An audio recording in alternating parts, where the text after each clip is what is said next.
So you wake up one morning and everything has changed. You just feel like crying.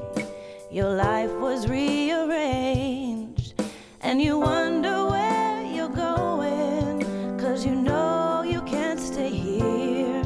So you pick up the pieces and release yourself from fear. You stand because you care. You brush yourself off and then you stand because you care. The flow of the water as it moves down these incredible mountains into this lake that is a reciprocal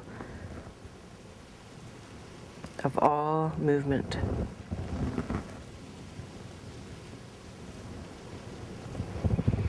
So when I broke my neck in these mountains, in this beautiful place called the Kootenay Valley, I needed to come back to this, to the simplicity, to the ease and the fluidity of very natural, innate movement. And as it starts to occur in the spine, like in the trunk of the trees or the base of the mountains, then the water can evaporate or move and expand down the limbs, out the limbs, back to the earth, to the source, and back to the heavens, to that source. So these are our roots, these are our origins, and these are really important to remember when we're using this territory, not just as an ambulatory person, but as anyone who needs to remember this basic innate part of life in themselves.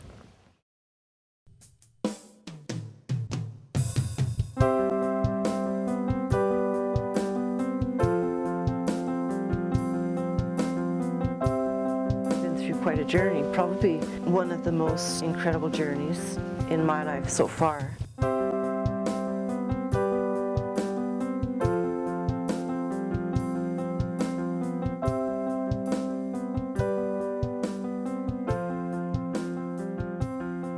So you wake up one morning and everything has changed. You just feel like crying. Your life was rearranged. We all have obstacles, and they're mostly our own ones in our mind that we contrive about who we are and what we are, and those are the biggest obstacles in the end, because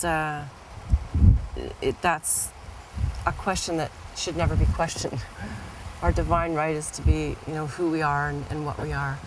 I think the biggest message I could give to anybody who's perhaps in a situation where you're dealing with obstacles that seem insurmountable, that you wouldn't have been given those unless you had been very much entrusted to their gifts, and that to rise up and accept them and yourself in that, and also then the lessons is the best gift you can give back to life, which is, I think, for all of us, a pretty beautiful gift.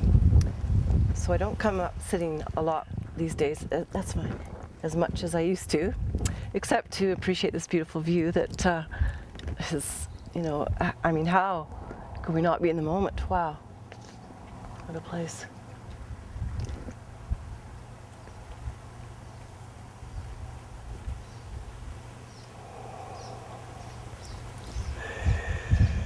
Very emotional. So standing up is kind of emotional because we bring ourselves back up into the world. What the common trend is, which is to put you in a wheelchair. So I dealt with a lot of scoliosis, which we can still see in my body, and that's going away. We're counteracting that by not sitting in the chair, pushing wheels that are one way, unilateral. So this cross movement is always part of how we move, how we walk, how we originate.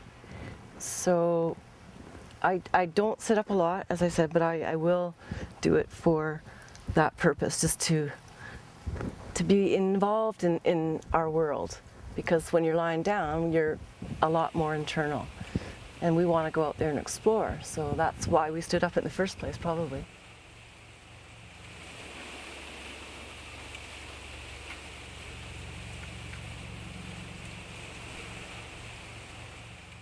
the connectivity of the fluid system to the electrical system in the body. And for me, I can feel those systems better than I can feel the ones that you feel, because it's still moving. You know, a spasm is movement, so is nerve pain, so is, you know, whatever you're getting. It's still communication.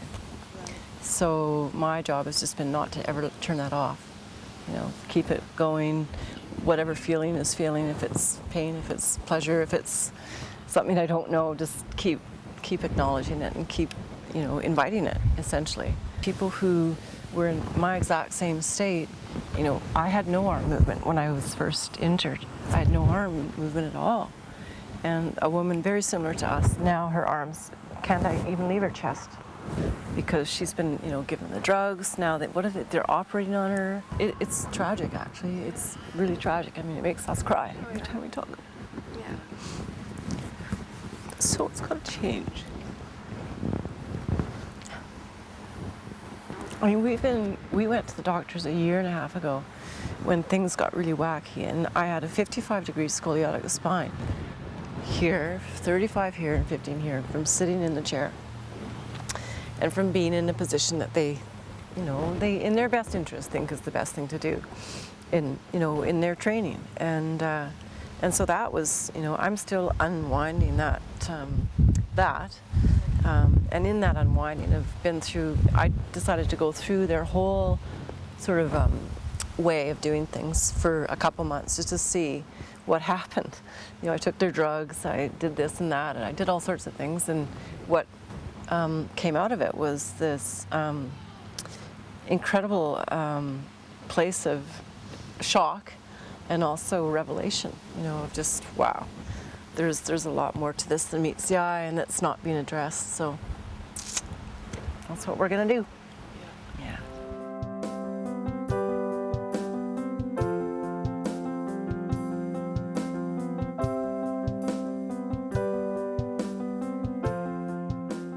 As an ambassador, I really believe in what Rick's doing, and the foundation is a fabulous organization. And we as a community in SCI, spinal cord people, directly and indirectly, are at an incredible time where the cure is around the corner, the movement for research and for our understanding, and also what the Hansen Foundation does is essentially providing quality of life tools for people so that they can go on through the, you know, the devastation and the chaos. What may be the pivotal thing in that journey is actually your mind and how you approach that obstacle and how you are when you meet that obstacle in real time. Because no matter, as you know, when you go out into the mountains, how good you are physically, it's mentally how you meet that challenge that makes the difference of if you're going to actually overcome it and come out successfully or not. The pinnacle, or the place that we all want to reach in ourselves, is the same place externally as it is internally. And so, if anything, the journey that I've been on through a spinal cord injury and having lost the use of my body temporarily in the same way that you would understand it, has been to understand how to be at peace in this place all the time. And we are nature.